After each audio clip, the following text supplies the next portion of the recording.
But Al Pacino, this is your first time working with Martin Scorsese. It just was astounding to me that that hadn't happened before. Yeah, well, you know, we've been around for a while because we both were New Yorkers. We lived in.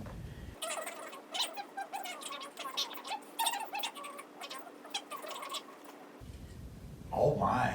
I don't know. We were doing Modigliani, as a matter of fact. Yeah, it was a Dennis McIntyre play. It was really good.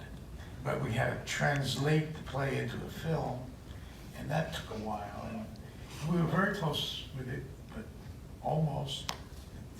Well, now you did it. Ah. And let me say, you really did it. For better or worse, you now own Jimmy Hoffa. Well, it was great to get to know this character and to work with Bob and the boys, you know, Harvey and Joe. I even started later because I was doing something else and they started filming, so I had to hop on the moving train. But it was so, I know them, it was easier.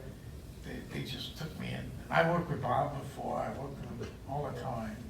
I mean, a little movie called Heat. And Godfather Part 2. He was my God. He was my father. Really helped me out a lot. But it was proud of him. Yeah. I was fishing, you know. Was there any particular challenge in that for you in acting? Because when they've done anything like this in the past, they put dots on your face, they put things on your head, and you guys are not going to act like that. So they actually had to do it with cameras, I guess. Well, they had a few things, but nothing, you know, little makeup spots and stuff on your clothes, but nothing distracting.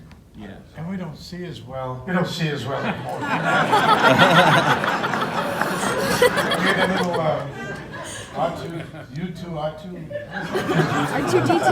computer guy. R2D2. Right there? Oh, yeah, right there, the robot, the camera, right? Wow. You saw it, didn't you? Yeah, no, they were cameras. They take a lot of pictures and get as much information digitally, I guess, on your face and so on, so they could help make you. What do You you get guys used think? to it. You get used to You it. got what do you guys think when you see it? When you saw the movie? Oh, at first. Loosen up. Yeah. No.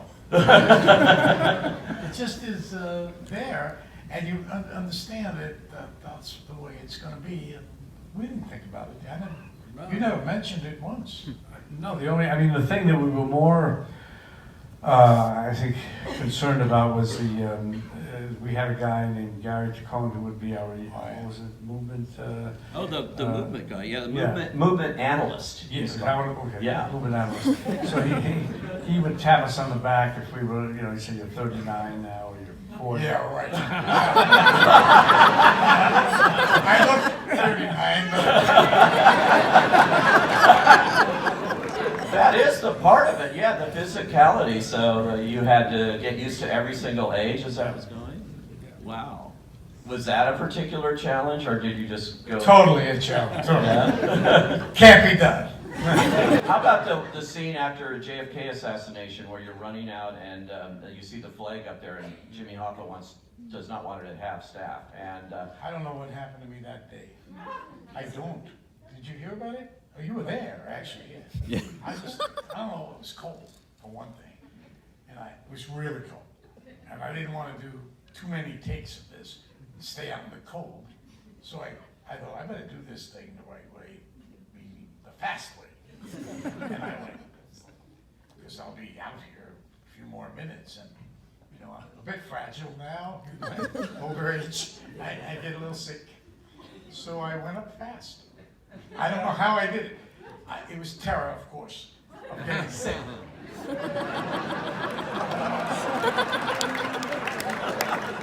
You were bounding up the stairs. I don't know how I did that. He was shocked. I saw his face. You guys all have histories together. Harvey, Mean Streets with Robert De Niro, I mean, my God, you know, and when did you actually meet him? Did you know him before that, or? I met him in front of the Actors Studio. An actress I knew and he knew introduced us.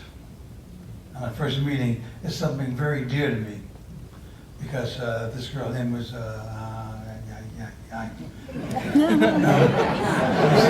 Very dear. This can't be happening.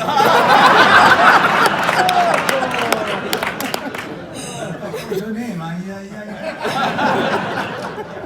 She She's said, in the Harvey, audience. this is Robert. Robert, this is Harvey. And I remember vividly, we looked at each other. We did this.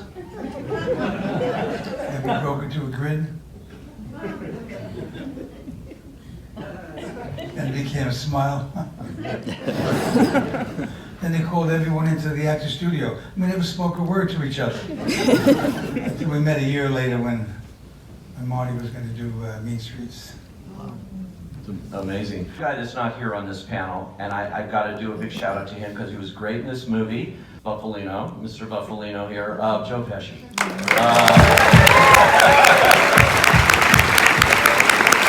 For getting him to come out of retirement here and do another movie. Well, he just told me before that he said, I was never in retirement. I just didn't find anything I wanted to do. But we're all glad that he did our movie, of course. Was it difficult to convince him to do this? I mean, No, I said, Joe, come on, you got to do it. It's the, you know, when are we going to? This is it, probably for all of us. So I said, come on, we got to do it, you know. And so he finally, when it became more real that it was going to happen, and the actual date and so on, he got on board. Wow. it's you know, a very kind of a wistful almost look, you know, as opposed to what we call mob movies and things like that. Most of the mob now is running the government here. So it's not exactly, you know, what the old days were like, but this movie sort of brings that back in that way, and the themes of it. Is that what you think too when you read it and started it? Yeah. My favorite kind of De Niro answer. What about you, Al, you know, and being a part of this movie and what it means? Sort of theme-wise, you know. Well, I think too that Marty's, I said to Marty after I saw it, that I thought that he wouldn't have been able to make this film even 10 years ago. And because there's something about his age and his experience and the things he's tried that comes out in this film, because at the end of it, you're left with a certain feeling, and I can't even describe what that feeling was for me, but it had something to do with, you know, life, and it sort of is about us, really, in a way. So there's a lot of feeling in there. Someone said to me, and it is kind of a love story, too. It has that aspect running through it. I mean, these guys, I mean, it's an amazing situation that Frank is in and he has to deal with.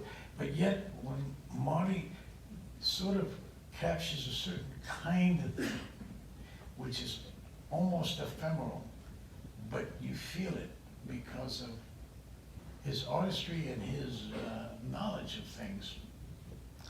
He's very knowledgeable and very smart. And so it comes off almost to me anyway, it was in a kind of it wasn't a very obvious way.